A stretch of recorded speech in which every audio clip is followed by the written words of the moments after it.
Salut à toi, moi c'est Kimar. Cette fois-ci, je vais vous parler de certains aspects des affrontements à Sivas. Bon, aussi des aspects de certains autres affrontements. Je vais un petit peu digresser aussi. Pour commencer, il faut bien que vous compreniez le rôle des gendarmes mobiles sur les ZAD. Permettre la réalisation d'un chantier sur un emplacement spécifique. Ça veut dire qu'ils n'auront pas le droit de venir vous chercher si vous rentrez sur une propriété privée à côté du chantier, pour peu que vous ne restiez pas une menace pour les gendarmes ou pour le chantier. Idéalement, ils accompagnent toute l'équipe du chantier en formant un cordon tout autour de l'équipe de chantier à suffisamment bonne distance pour qu'on ne puisse pas atteindre les gens du chantier avec des projectiles.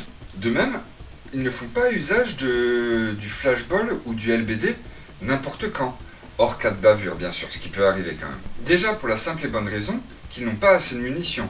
C'est comme je l'expliquais dans une précédente vidéo, une grenade lacrymo, si je me souviens bien, c'est pas loin de 60 € tirée au lanceur Cougar, tandis que une munition de LBD 40, c'est 90 €.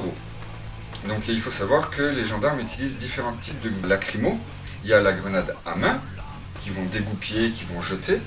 Il y a la bombe de gaz, qu'ils peuvent utiliser directement à portée de corps à corps, j'ai envie de dire.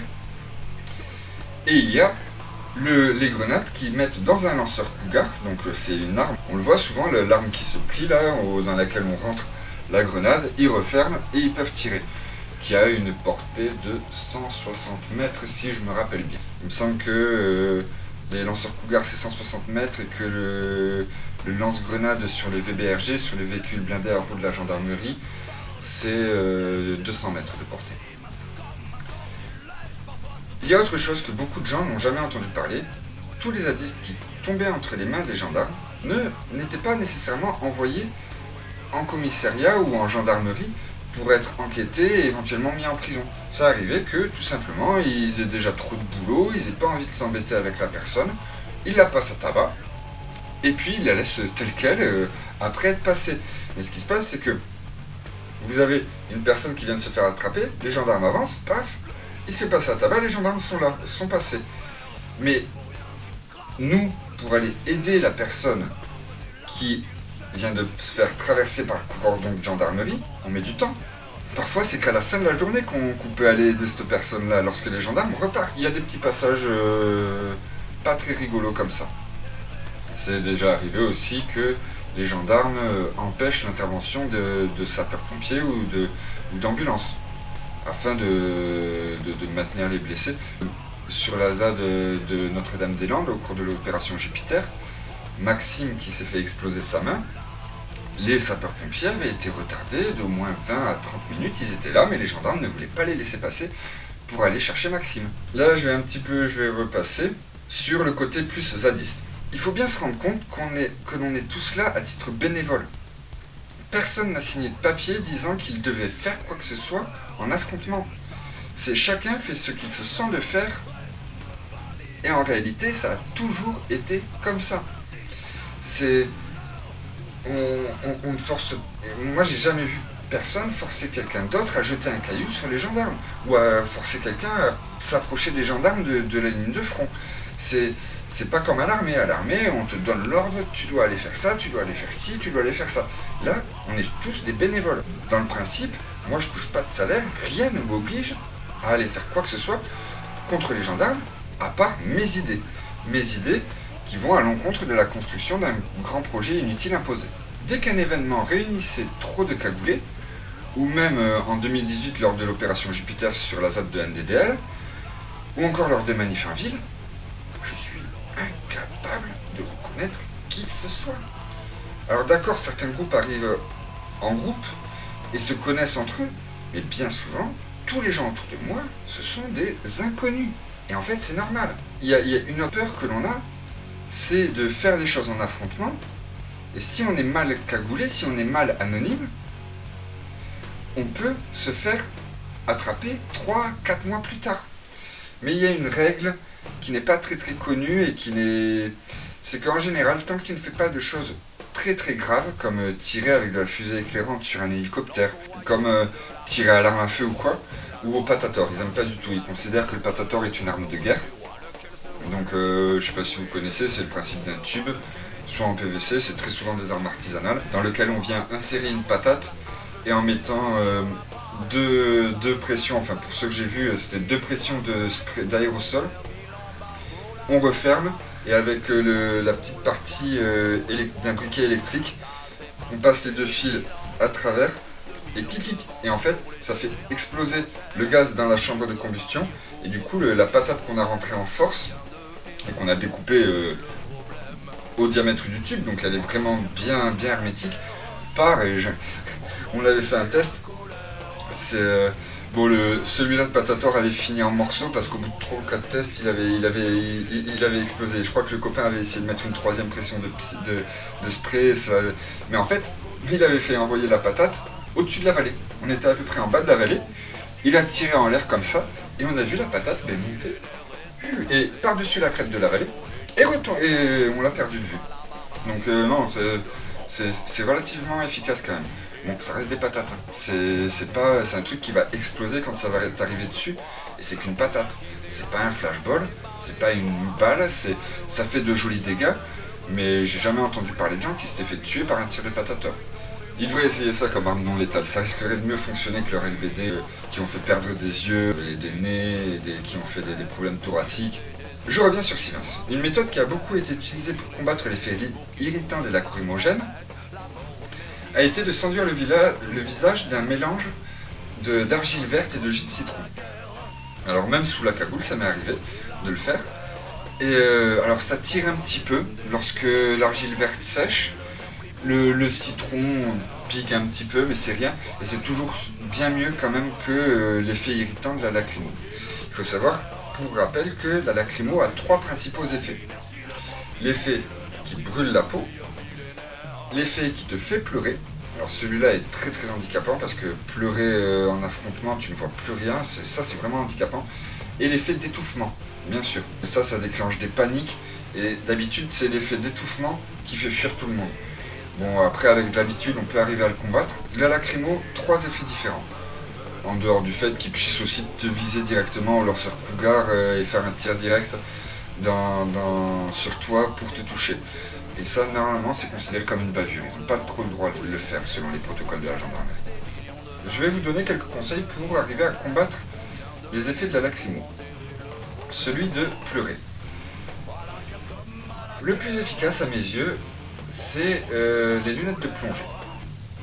Si tu les mets au moment où la lacrymo est tirée, où tu vois qu'ils ont tiré au lanceur cougar, hop, t'as le temps, hein, c'est large, si tu les as déjà sur le front ou même dans la poche, tu vois la grenade monter, t'as largement le temps de les mettre et tu les poses, et après ça va tomber, tu vas voir la fumée, et même le temps que la fumée arrive jusqu'à toi, tu auras le temps largement de les mettre.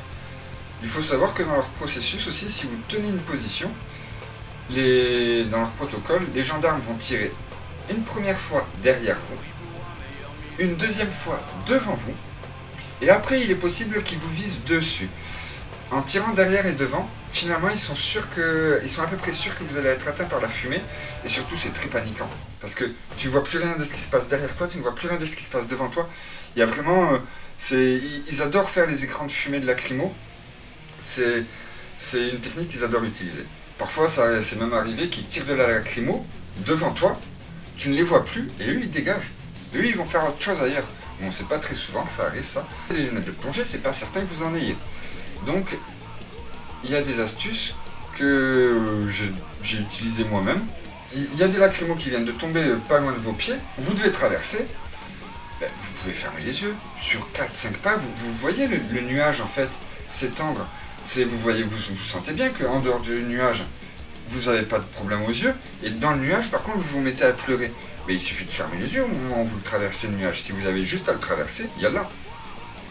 Après, il arrive plus tard dans la manifestation que ce soit diffus, qu'ils aient tiré suffisamment de lacrymo pour qu'il y ait un nuage partout relativement diffus. Ça m'est arrivé d'avoir à tenir une position dans ce nuage-là et de ne pas avoir de lunettes de plongée. Je fermais complètement un œil et j'avais l'autre à peine ouvert. Et en fait, en tenant comme ça, déjà en fermant presque au maximum les yeux, ça limite le contact avec l'œil. de la lacrymo. Et ensuite, le temps que un œil se mette à pleurer, l'autre œil avec l'œil fermé avait presque arrêté de pleurer. Donc j'arrivais à alterner des moments comme ça, et en ouvrant à peine, ça m'a permis de tenir quelques situations. Alors c'est galère, c'est compliqué, mais ça se fait. C'est toujours mieux que d'avoir les deux yeux grands ouverts et de s'en prendre plein les yeux et de se mettre à pleurer et de ne même pas pouvoir reculer pour y aller. Pour se reculer, pour se mettre à l'abri. Je reviens vite fait sur les lunettes de plongée. Donc les lunettes de plongée vont handicaper un petit peu la vision, surtout s'il y a de la buée qui se développe dans les lunettes, mais ce sera toujours mieux que de se mettre à pleurer à chaudes larmes. Pour ce qui est de l'effet étouffant, vous pouvez aussi retenir votre respiration. Ça fonctionne exactement de la même façon. C'est retenir votre respiration ou expirer. Si vous n'avez qu'à traverser un nuage qui est en train de se former, lorsque les palets sont encore au sol et sont encore en train d'émettre, si vous avez juste à traverser ce nuage-là, au moment de courir, vous vous débrouillez pour expirer votre air, vous êtes sûr que rien ne rentrera dans vos poumons du coup, vous expirez en traversant et puis c'est réglé. Vous n'aurez pas d'effet étouffant plutôt que même de se mettre en apnée. C'est après, avec l'habitude, ça c'est un effet ça va vous gêner pour respirer, mais c'est la panique qui est dangereuse. Et ça, la panique, avec suffisamment d'expérience, vous pouvez arriver à la combattre aussi. Pareil, le jus de citron fonctionne aussi contre l'effet étouffant, c'est-à-dire que vous vous mettez un masque, on a tous l'habitude d'en faire usage maintenant, vous mettez du jus de citron sur le masque, et en fait vous pourrez respirer, c'est pas parfait, ce sera pas un masque à gaz, mais vous respirerez mieux que si vous aviez rien et que si vous respiriez directement. Bien sûr que je n'en suis pas encore arrivé là, mais il y a les masques à gaz intégral. C'est évidemment le must. Après, moi personnellement, j'en suis pas très fan parce que ça vous différencie beaucoup des autres personnes et parmi lesquelles vous souhaitez tous être anonymes. Donc faites attention quand même à ne pas être la seule personne du groupe à avoir un masque à gaz. Pareil, il en existe différents types. Il y a le masque à gaz pour les peintres en bâtiment ou pour les peintres industriels qui ne prend que le nez et la bouche. Donc ceux-là, seront surtout pour l'effet étouffant. Le masque à gaz intégral, c'est pour les yeux aussi. Sur Sivens, et plus généralement dans les ZAD, on retrouvait souvent des free shops de vêtements. Donc une pièce ou un endroit où étaient entassés plein de vêtements qui étaient à libre disposition de tout le monde. Affrontement, on s'en sert beaucoup. Parce qu'on n'avait pas assez de vêtements noirs pour tout le monde. Alors d'accord, il y avait des gens qui venaient, qui en avaient, mais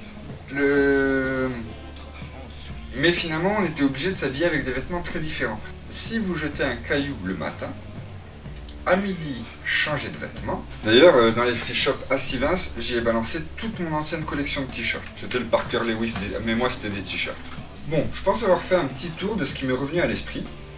Peut-être referai-je une vidéo si suffisamment d'autres choses me reviennent et me semblent importantes à vous partager. Pour ce qui est de l'usage et de la fabrication des boucliers, c'est sûr et certain que je ferai des vidéos spécialement là-dessus. Donc ça viendra, c'est pour ça que je n'ai pas parlé de l'usage des boucliers en affrontement. Donc, en espérant que vous me lâchiez un petit like, je vous invite à venir vous abonner sur ma chaîne YouTube Lumière sur un cagoulé pour pouvoir suivre la prochaine fois où je mettrai en lumière un cagoulé. Allez, ciao, bye bye.